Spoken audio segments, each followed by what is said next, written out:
Today in the notes, we're going to go over how to count how many significant figures are in a number that is given to you in chemistry. So what are significant figures? Whenever you actually take a measurement, they are all significant, but we'll talk more about that on Friday, about how you properly measure. And so these rules will be used eventually to learn whenever you do calculations or any word problems in chemistry, how many numbers have to be included. And these are important rules that literally never go away all year in chemistry. They won't go away in AP Physics and AP Chem anytime soon if you plan on taking science. So our first rule for counting significant figures, non-zero digits, which means numbers that are not zero, and zeros between non-zero digits are always significant. So something like if I said 123 meters, every number in that measurement, this one, and this one, are all not zero, so they're all significant. So that measurement has 3 significant figures, or sig fig. You'll often see it shortened as. And then the second part of the rule, zeros between non-zeros are always significant.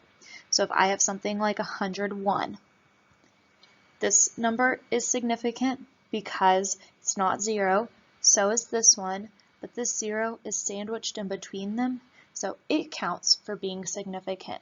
So that would have 3 significant figures. But if you have a number like 1000, in this number or measurement, only the 1 is considered to be significant, not the zeros, because they are 0, so they don't fit this first part of the rule, and then they're not in between non-zeros. There's not a number at the end, so they don't count. So that has 1 significant figure, or sig fig.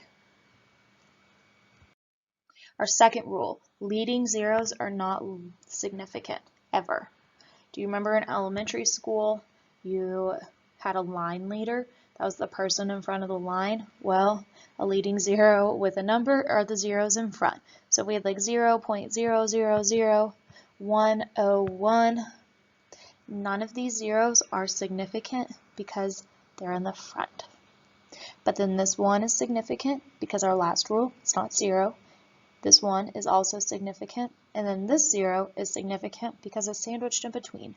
So that measurement would have 3 sig figs. So zeros in front are never significant. This one actually makes dealing with decimals a whole lot easier. So zeros to the right of all non-zeros are significant if a decimal point is shown. So zeros to the right of non-zeros are significant if a decimal point is shown. So going back to that problem that example I just did, if I had 0.00101, let's throw in another 0 here. Because there is this decimal place, any 0 that is to the right of the non-zero is significant. So you really don't even have to remember the other rules, because here's my first number that is not 0, so everything to the right is significant. So that would mean this one is, and this one is.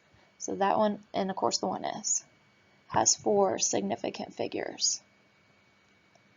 Or if it was 0.0000100, because of the decimal place, find your first number that's not 0, and everything to the right is significant. So this one is, this one is, this one is, this one is.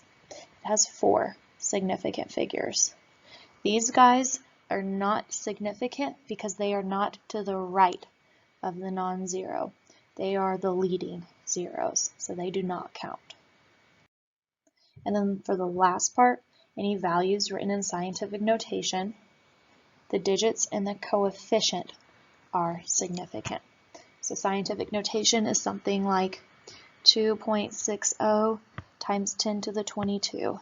The coefficient is this part in front of the multiplication sign, and so only the digits in there are significant. So there are 3 numbers in there that has 3 significant figures. The 10 doesn't matter. I don't know what I was writing there. The 10 doesn't matter. The 22 doesn't matter. You just look at the coefficient. So that's an easy rule. So here's some practice. I'll work through these with you, and then for the next practice, I want you to pause the video, try them on your own, and then hit play when you're ready to see the answer key. So for A, 1200. That's significant, that's significant.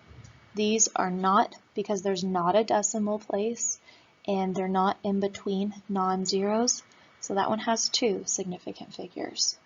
For B, here's a decimal, and then the very first number in that number is not 0, so everything to the right is significant. So this is an easy one because you have a number that's not 0 in the front, so everything counts. So 1, 2, 3, 4, 5, 6, 7. All 7 digits are significant. For C, the 5 is, the other 5 is, and then this 0 in between the 5s is significant because our first rule, it's sandwiched in between. And then the last 2 are not, for just like the reason in A, there's no decimal place, and there's not another number at the end, so it doesn't count. So that has 3 significant figures. D, here is my decimal place, and so find your first number that's not 0. Right here, everything to the right is significant. So that's 1, 2, 3, 4, 5. Now E, the 4 is significant, the 8 is significant. And then even though there are 2 zeros, they're both in between non-zeros, so they count. There's 4. Doesn't matter if it had that many zeros. All of these zeros would be significant because they're in between non-zeros. But if you had this, they're no longer significant because there's not a number at the end. And then last one, that's scientific notation. So just this part we're looking at that has 3 significant figures. So I want you to go ahead and pause the video right now, and then when you're ready, I'm going to hit play and I'll write the answers for this one.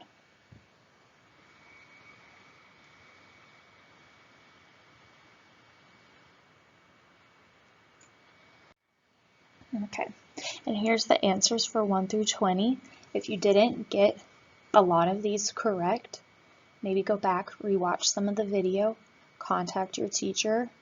On YouTube, if you search significant figures, there are tons of videos to watch to help you learn this. And again, this is an extremely important topic that will not go away this school year.